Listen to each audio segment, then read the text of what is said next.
start this meeting off the way we start off every meeting. This is another thing you're going to get sick of hearing me say, but it's a positive. We like to start off the meetings with wins. And we celebrate wins in all shapes of forms, small and large. But by golly, we've got a pretty big win on the agenda today. And so it is Jonathan Rude, our very own. It is his birthday today. And so we want to celebrate that guy. If we just want to give a round of applause to that man right there. We love having him on board, and he's one of our longest employees we've had, and he gets a lot of crap from the rest I of almost the missed staff. this amazing moment. I was like distracted. This is probably the nicest thing he's ever heard me say about him, but we love Jonathan Rude. We love having him a part of our team. It's in And the top three. And also, Julia, it is her birthday on Saturday. And so we won't get to celebrate her, but I wanted to give her a shout out as well. And go ahead, and we love having her on board as well. Now, any wins? I don't think we can hear you. Can't hear me or can't hear Julia? Sorry, I'm trying to. Can't hear Julia. There we go. Nicole, did you call your birthday out? No, we can ignore that. Okay, her birthday is actually tomorrow. It's tomorrow. So Oh. Yeah. Jonathan's today, hers is tomorrow. She's trying to call my Saturday out without giving herself a birthday kudos. Yeah, it's, just another year, but we love to celebrate it. We'd love to celebrate your wins. If anybody has a win they would like to share, maybe you're having a busier, maybe you're coming out of the slow season quicker than you've ever had. Maybe you're got better cash flow than ever. Maybe you got a hiring win. Oh my gosh, happy 21st birthday. I wish, Kevin. Yeah. I wish it was that. Saw that too. I wish. But if you would love to share a win, we'd love to hear it. If you could unmute and just fire away, tell us the good news of what's going on.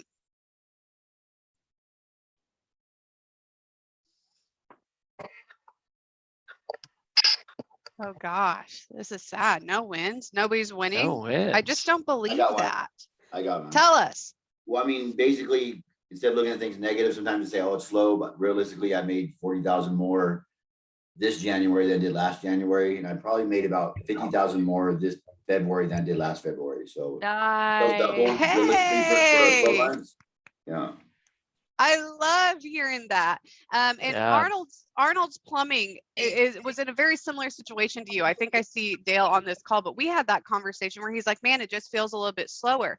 But we've been tracking for years and we're able to look and it's like, oh my God, we did about 30,000 more this past month than we did the year before. That's why tracking is so important, because you kind of get used to the new normal and it's like, whoa, we got to stop and we got to celebrate. We got to celebrate the growth.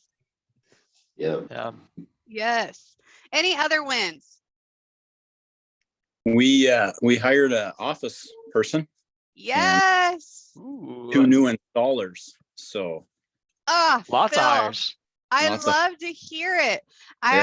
Harley, a former Redmond growth coach who is started his own bookkeeping company, but he used to work with Phil with Minnesota Gutter. He actually texted me today and said, hey, I talked to Phil and he said he hired 3 new people. And I was so excited to hear that. Dude, Yeah. that's awesome. Yes. excited. Yes. So we've never had an office person dedicated. So It's going to change the game. You're going to have a much more enjoyable life. Never going back, Phil. Yeah. Any other wins? Okay. Well, I appreciate you guys sharing. Oh, Bryce, do you have a win? Which you saw me snap it I down. saw you. Yep. Yeah, well, I don't know if he's here at the moment, but I had a guy that brand new started with us, and a lot of you guys know this happens.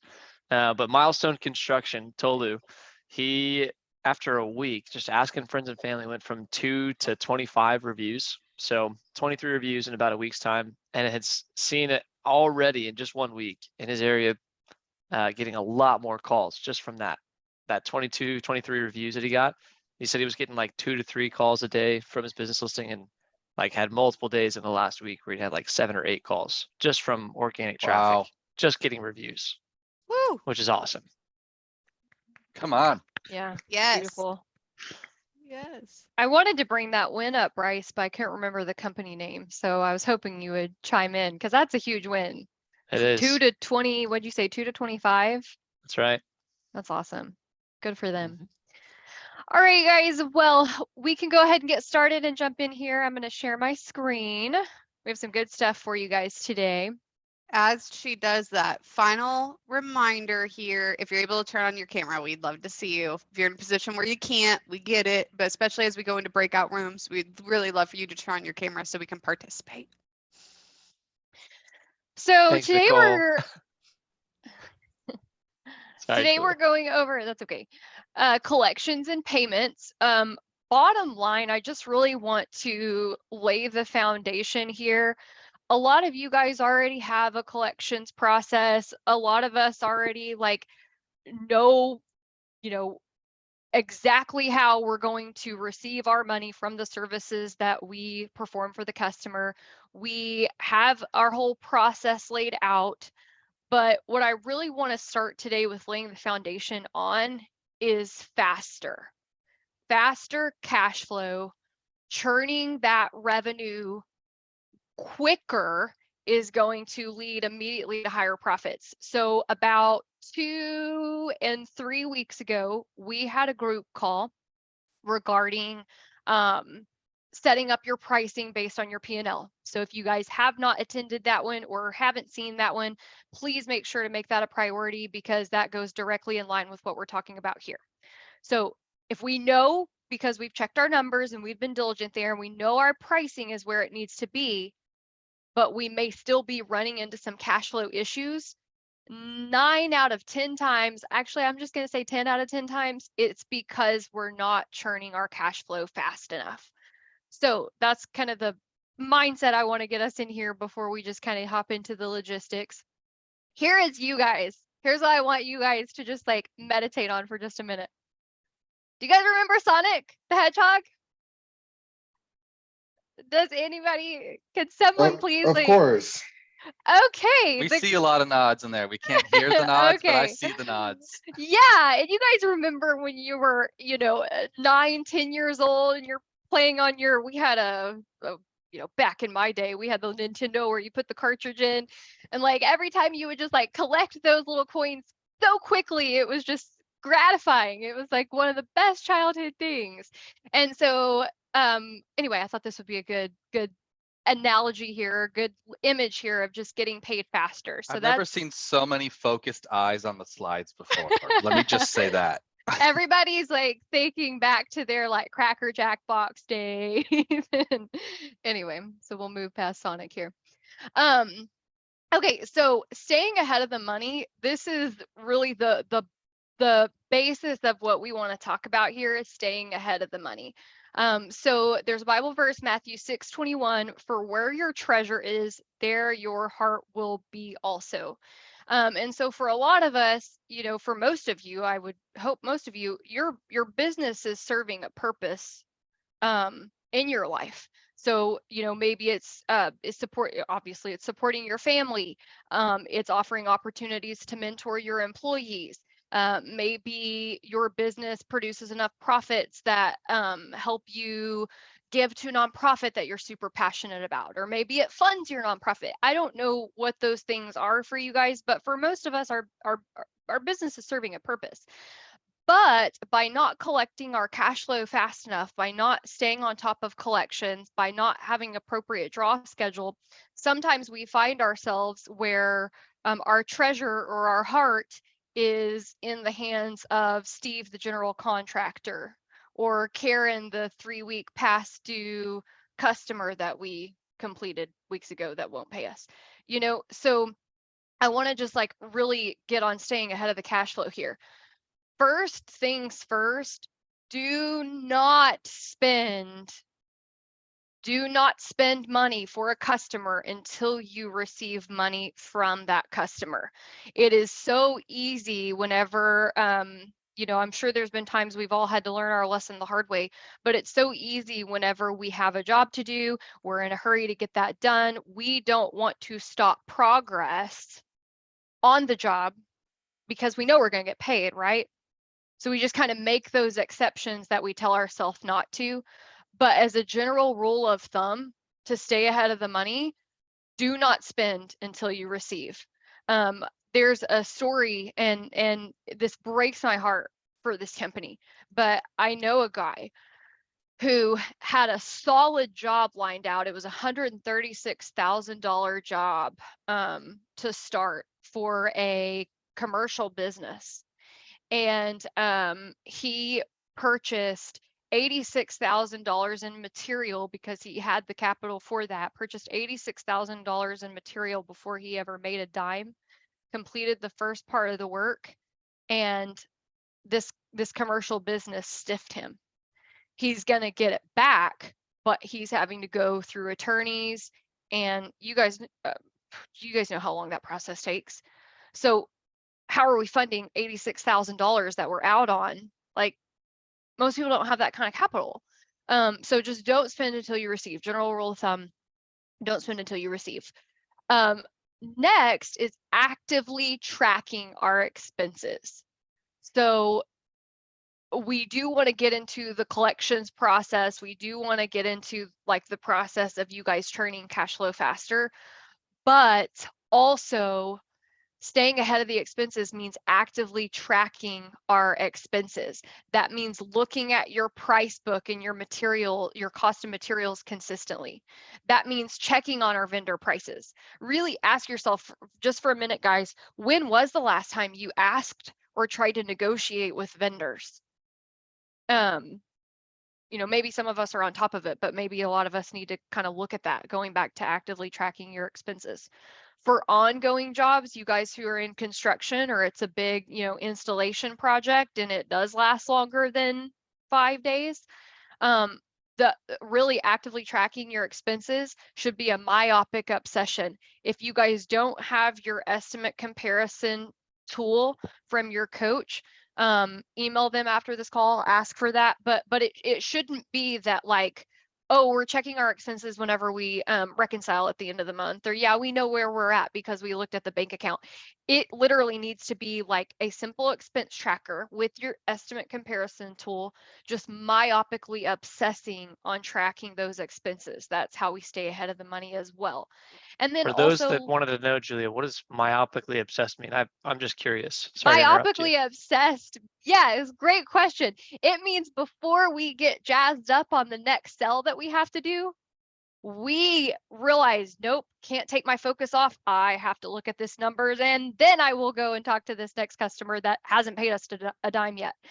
I feel like a lot of times, like as entrepreneurs, our myopic obsession by nature is chasing the next sell. And then we let the actively tracking expenses or monitoring our collections go to the wayside. How many of you feel like you get in the mindset of sales and you become like a dog without a bone? Or dog without a bone. Like definitely me, like I've been there. But myopic obsession, like that becomes our full focus at all times. It's always in the back of our mind. And myopic obsession, it doesn't mean, necessarily doing it when we think about it. It means blocking out time in our calendar. It means making that a priority to sit down. If you do a good job staying on top of it, guys, especially for you guys in construction, if you do a good job tracking those ongoing jobs, it should be 5 minutes a day out of your time. Some people choose, 30 minutes once a week, whatever that may be for you. It doesn't take a lot of time. It's just a lack of priority in our mind. And then looking back in hindsight. So the price book, ongoing jobs of making that a priority, but then looking back in hindsight. Next, guys, never, ever, ever, ever, ever do the net style invoice. This is something that like I want Bryce to go on his soapbox here, because this is something that like Bryce's soapbox is gonna like make you guys go, preach. Okay, all right, you convince me. Because really, like the whole net 30, net 60, net 90, that is something that like society has brainwashed us on, or corporate America, or whatever you want to call it. But it is such a silly concept. Like that, like let's think about it logically. Money has to change hands. It has to happen. So a net 30, a net 60, a net 90, all it does is delay the inevitable.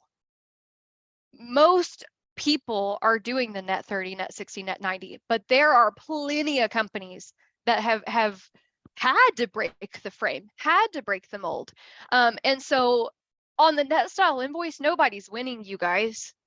Like how many, like objectively speaking, how many of you guys just really love seeing a high accounts receivable balance? Like it makes us feel good. It's pride. It's a pride thing. We're like, okay, yeah, that's great. But who can make payroll with an AR balance? Who can feed their family with an AR balance? Like I can't. Like I can't go to the grocery store and go, hey, so and so owes me money. I don't have it yet, but this accounts receivable balance that I have, can this like pay for my deli meat here? Like that's just not how it works. So same thing in your business, like having a high AR balance, like it's nice to see on a balance sheet, sure. But no one's winning from that. And then additionally, a high accounts payable balance. Who likes to see a high accounts payable balance? I don't. You guys don't. So in the end, no one wins. It's just back to like churning cash faster. It screws up everyone's cash flow if we're doing this net 30, net 60, net 90 game. Also, a good point here is its consistency in chunk. So like even cash flow, like for the business and giving the customer payments in small chunks, it makes it a lot more affordable. It makes it doable for the customer as well. We want consistency in our chunks for our cash flow in the business. But then again, it makes it a little bit easier for the customer to stay on top of their payments and not get behind. Also, with the net style invoice, if we just get away from this, it avoids the shock and awe or like the feast and famine mindset. When we collect 50% up front and then 50% at the end, because that's what we're used to, we're looking really good right there in the beginning when we've collected our 50%, right? It's feast time. We have money. But then things get tight by the time the job is trying to complete. And so let's just get away from this feast and famine mindset and back away from the net style invoicing now. And to be fair, I will interject one point since you referenced me earlier there, Julia. There are companies that will say that they will only do net 30, 60, 90, and there's some of your biggest contracts, and that's fine, that's appropriate. We want to avoid that as much as possible, and the way that we can at least try to avoid that is by offering an alternative, which I know Julia's going to cover here in a little bit, but offer something else. Try to play your game, not change the game that you play based on who you're playing with or against, and who you're working with. So granted, yes, we acknowledge that being able to say no to doing net arrangements is not necessarily feasible, but it does intellectually just not make sense. It's better for both parties. And if you can explain that, it's better for both parties if you make more consistent, smaller intervals of payments. Then they don't have to come up with this large sum of money to give you all at once. You don't have to wait for this large sum of money to come all at once. It's better and more beneficial for both sides. And so being able to have the communication, the conversation by suggesting that alternative withdrawal schedules, which we'll talk about here in a minute. Yeah, So, the worst somebody can say is no. I get so many clients that get so cornholed in this. Oh, well, everybody does it that way.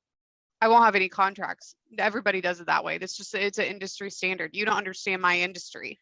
And it's like, we got to get out of that cycle. It's like, when's the last time you asked? And did you explain, hey, so one thing, what the company policy here is that we don't start work without having some form of deposit. What would work for both of us? What would be fair to you so that I can get these materials ordered and come up with a draw schedule? The worst somebody can say is no. The best thing that could happen is you get off the net or the net improves. Maybe they go from a net 30 to a net 14, or they give you a deposit up front. It does not hurt to ask. We can't be so cornholed in these beliefs that are really myths. It's you're not going to lose all of your work. Not everybody works off of nets. There's so much opportunity to improve that if that's where you feel kind of stuck. Correct. And I will say, from testifiable experience. So New Dynamics Construction, Joel Bailey, guy that I work with, had a bid with Best Buy, and he was actively negotiating and trying to win that bid. Best Buy's a big Fortune, I don't know, 50 or 500 company. They had a net arrangement where they said, we'll give you 20% deposit, and then we will give you the 80% at the end with a 60-day net. And Joel was thinking about taking it. I said, Joel, let's talk about this and try to communicate with them. Now, we didn't get away from the net entirely. We didn't get away from it entirely, but we did change two things. We got instead a 35% deposit up front, and then change it to a net 30 on the ending amount. So what we're saying with this as well is just ask and see what you can get. Ask the question, try to negotiate as much as you can, get away from the net, but we know that it is not completely realistic to get away from it in all situations. So just wanted to interject that. Sorry, Julia. No You can worries. carry Yeah, so next, taking cards or ACH or checks in person. This is another like staying ahead of the money. Just allowing payments to be sent in the mail, in my opinion, in my humble opinion, is like having your Sunday lunch delivered at the end of week on Friday. Like you would be starving then. And in today's world, credit card processing is so simple and affordable. Setting up an ACH at the bank is not difficult. And then, I mean, it is worth the 10-minute drive to go collect the checks in person. What ends up happening with like sending checks in the mail is we get the checks lost in the mail. Snail mail, they must be behind. Well, I sent it last Friday, but it should be coming to you any day now, 2 weeks later. Like, like just avoid that and set it up because they are paying people. Why are you the one getting held up on receiving the funds? They're paying other people. And then collect checks only in person. One thing too that Robert always says, like I've heard several people say this, but like their cash flow issue is their cash flow issue, not yours. Don't buy the story of this and that, or this general contractor owes me and this, well, the customer's loan isn't going through. I get stuff happens. I'm not saying like the world doesn't happen and glitches happen. But again, just because they are having a cash flow issue doesn't mean that has to become your issue. You can work out payment plans, even if it's in smaller doses, where somebody's going to be able to figure it out. We're going to be able to figure it out. Okay, so let's get into the payment process. So draw schedules. Bryce was saying earlier, like about the net 30, 60, 90, like when we can't get away from those things, how do we set it up where we're still, like we said before, staying ahead of the money? Staying ahead of the money. So what I always encourage you guys to do is map out each phase. Map out each phase of the job, when this is going to be complete, how much you're going to be spending along the way.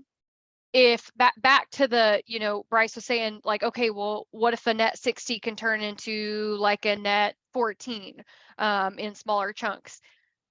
If you should be able to know that you're going to be able to sustain that because you've already mapped out the draw schedule. So this is for, a lot of our construction guys. This is for those of you who do larger installs for commercial builders, for developers. This is even for like some of the plumbers and electricians who are working with general contractors on big installations.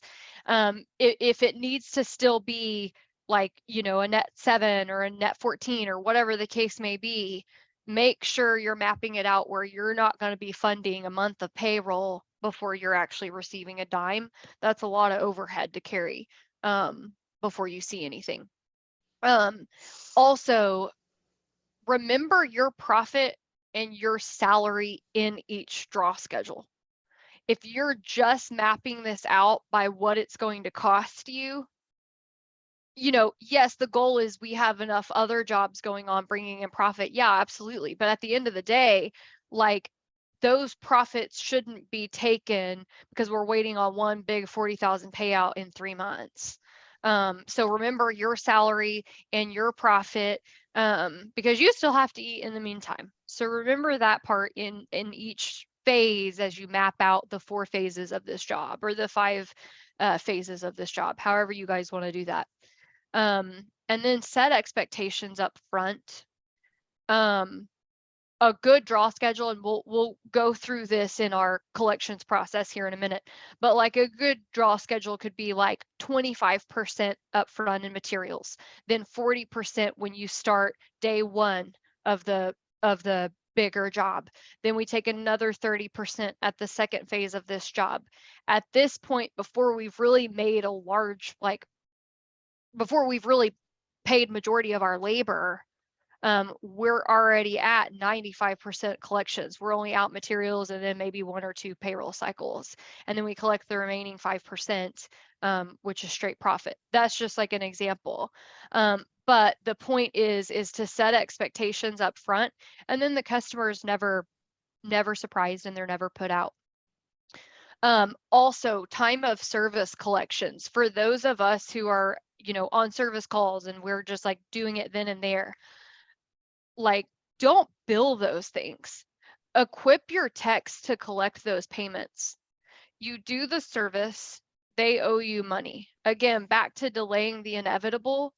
If we go back to the office to bill that, and then we don't get paid until 7, 8, 9 days later, why? Even if it costs us to like purchase the software and purchase the equipment to be able to do an on-site point of sale. And then it's also going to mean we need to train our techs on collecting payment. Even if that's the case, that is a lot easier of an obstacle for us to overcome than trying to figure out why Karen hasn't paid us 14 days after we, completed her service call 2 weeks ago. So any kind of added expense in that, back to our talk like 2 weeks ago, making sure our overhead's included in our pricing, any kind of added expense on that, like a 3% credit card processing fee, if you're going to do this, if you're going to move to this form, make sure we're including that in our estimates. You don't just eat that. Build it into your price, or set expectations prior. Just saying, hey, we will be collecting payment at the end of the job as long as you're 100% satisfied. Once we do our final walkthrough, these are the forms of payments that we have. If you use a credit card, there will be a 3% fee that doesn't go to us. That's just for the credit card processing. Everybody is used to that. If you go to the DMV and you try to use a credit card, right, they're going to tell you that exact same thing. If you go anywhere, it's built into the price. The company is not taking that hit. They're not taking that in their profit, and neither should you. And your technicians are probably not used to selling, and people get uncomfortable with money. You can't just expect them by default to start doing this after you tell them to do it once. There has to be some training involved and some accountability. If you are not sure how to go about that, book a laser call with your coach, and we will definitely walk you through a good system to hold everybody accountable and get them up to speed. What do we do if we receive a wire? How do we handle those? Because I know a lot of times on QuickBooks, they won't take into consideration I think it's a $10 fee to receive the wire. Yeah, I would make sure you have that lined out in your payment terms, because a wire is still instant money, which is great. But yeah, you do have those wire fees, and $10 I feel like is pretty cheap, because the rest of the time they're like 25. But I would still build that into your payment terms, just at the bottom of your receipt or your invoice. Any wires include a such and such fee. Any credit card payments are going to be an additional such and such percent to cover processing fees. As long as you just, back to setting the expectation, as long as you're setting the expectation up front, this is not something that other companies aren't doing. Everybody's, like Nicole said, everybody's used to it. And the companies that don't bring that to our attention, they have those, wires so often, or everybody's paying with a credit card type of thing. They're building that into their overhead. You just don't see it. It's in everybody's price at that point. Kevin, you're not doing $200 wires, right? I mean, No, these are God, no, big jobs. no, Yeah. no. Yeah. Yeah, I mean, worst case scenario, just add $10 to every job and never worry about it again. So Because like I was in the middle of a process, I was doing a project and they wired me the money and I didn't know they were gonna wire it. I thought they were gonna do a check. And so I was like, okay, well crap, I didn't account for that $10. But then Yeah, it threw off my books. Kevin, you're not shy. Don't be shy. Say, hey, Yeah. by the way, I thought you were doing a check. It seems like you're doing a wire. For wires, there's a $10 fee. I'm going to Gotcha. go ahead and bill you for that. You're not shy. Just tell them. Yeah, and you, then yeah, I was just saying, lesson learned, like update your invoice terms now. Gotcha. Anytime stuff like that comes up and it is just an expense you didn't see coming, like, lesson learned, then we can go in and make adjustments accordingly. I mean, wires are still good, especially on those bigger payments like that, because they're not going to put a hold on your account like a traditional check deposit will. So don't run away from it. Just make sure we've included that and set the expectations there. Perfect. Gutter just added into the That's a chat good that they just question. raised all prices to reflect their credit card processing fees. They raised all prices across the board. If Love they that. pay check or cash, well, you just received a little bit of a bonus. And I guarantee you, and Phil, you can unmute and speak up if I am wrong, but I guarantee you that nobody has complained. They probably haven't even noticed. Exactly. Not Exactly. is a church mouse of a peep. Yep. So I feared that was the case. one quote I Love really it. like, I have to throw this in here, and we'll probably go over 2 hours on this call, but it's okay. No, it's a very expensive mistake to be cheap about processing fees. It's a very expensive Right. mistake to be cheap about processing. Just make sure you include that, and because getting paid is way more important than getting 3 extra %. Yeah, and don't take our word for it. Go to your balance sheet, go to your P&L. What do you have outstanding in accounts receivable right now? What would an extra 2.5% charge on your balance or on your P&L be? Like, looks a lot better to just pay an extra 16 grand a year than it does to be sitting on top of a $75,000 accounts receivable balance. I mean, don't take our word for it, guys. Go to your numbers and see what your numbers are telling you yourself. Okay, I'm gonna keep us moving, guys. Software and training, we covered that already. And then faster cash flow, last point here. I feel like we've just beat this a dead horse, but it's because it's important. Faster cash flow is faster profit. As long as your pricing is strong, and hopefully at this point you've worked with your coach, some of you may be a little bit newer, so we may just be getting into that. But as long as our pricing is where it needs to be, then it's just simply churning cash flow faster so we have faster profits. And then last little stay ahead of money here, auto pay when possible. If you can set something, if it is a recurring service for, maybe we do maintenance plumbing work every month for, I don't know, for certain apartment buildings, auto pay those. If you're doing maintenance work and consistently every week, then if something pops up and it's like an additional charge that they didn't see, then you can go and do your traditional time of service payment. But if you can't auto pay, do that. They're expecting it. They don't have to think about it. They appreciate it. You appreciate it. It's a win-win for everybody.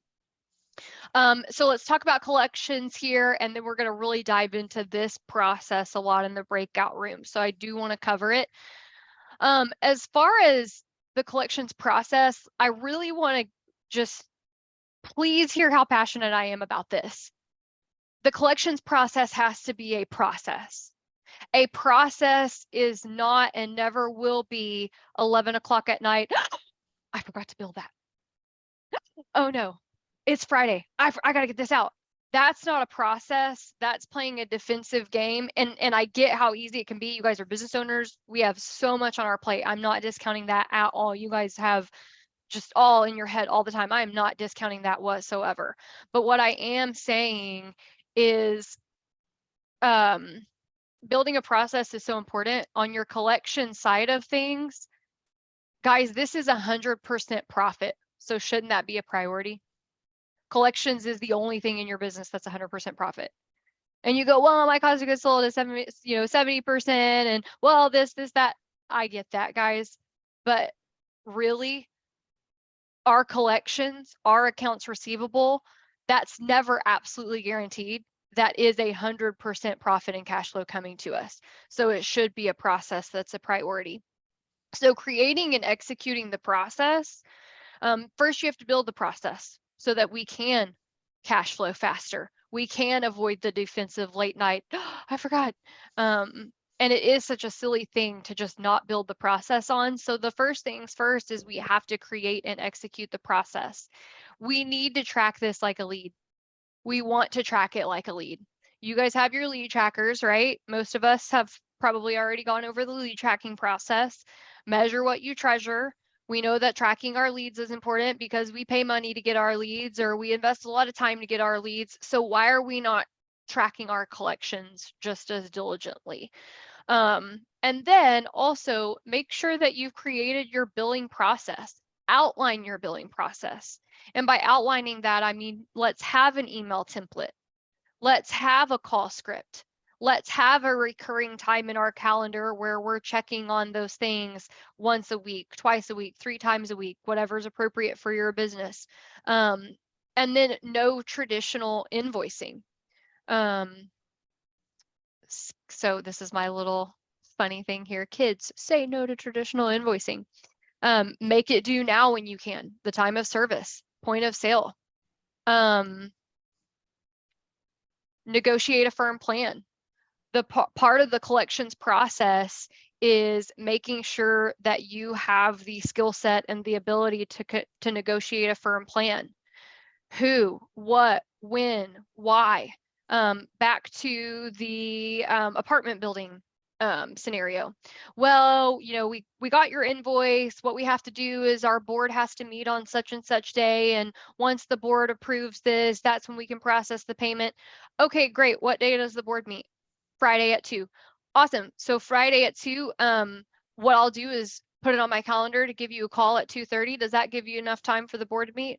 Yes, absolutely. Awesome. I'll make sure that the board more bet that you guys don't have any other questions for me or need anything else from me. And I'll just make sure I can be expecting that payment on Monday. You know, whatever the thing is, you guys we don't have to be rude about it. It's just negotiating a firm plan, the who, the what, the when, the why. When we decide that it's worth making those, you know, net style exceptions, that is when we have to get a firm plan. Casualness in this case causes casualties, so don't let that happen to us. Okay, so here's an example of a collections tracker. We'll go through this a lot more here in the breakout rooms, but just making sure that your process is lined out. We have actually a script and a process that we can give you and you guys can go and take and edit yourself. But bottom line, it doesn't even have to be a super complicated that we purchase a brand new software for and yada yada. It can be a simple Excel tracker that we just have it blocked out once, twice a week in our calendar to sit down and look at these things and who's doing it, who's making the calls. Right over here, what is the next action? What's the next installment expected amount? This is where you document the who, the what, the when, the why. Why is this behind? The board has to meet. When is the board meeting? Those types of conversations. Last but not least, how to handle late payments, you guys. We do want to, best case scenario, again, you have the ability to make those exceptions, but best case scenario, let's require the payment the day that the invoice is sent. Most of us should be able to do the time of service process, but if that's just genuinely not possible for you, let's require the payment the date the invoice is sent. Line those late payment terms out. So for big jobs, you can include a 7-day grace period with no penalty. You can make that 10 days if you want. Whatever the case may be, develop your grace period, outline that in your process, and then after your grace period, whatever that is, let's use the 7-day example, charge a $25 fee each day that that payment is delayed. If delayed payments costs you more than $25 a day, let's up it to 50. Let's up it to 75. The point is, we have to get the point across that we can't be late. I mean, we have expenses that we have to pay, so therefore you have to pay us. Let's get out of the cash flow playing game. All right, guys, let's go into breakout rooms and let's get this process set up if we haven't already. And thank you for bearing through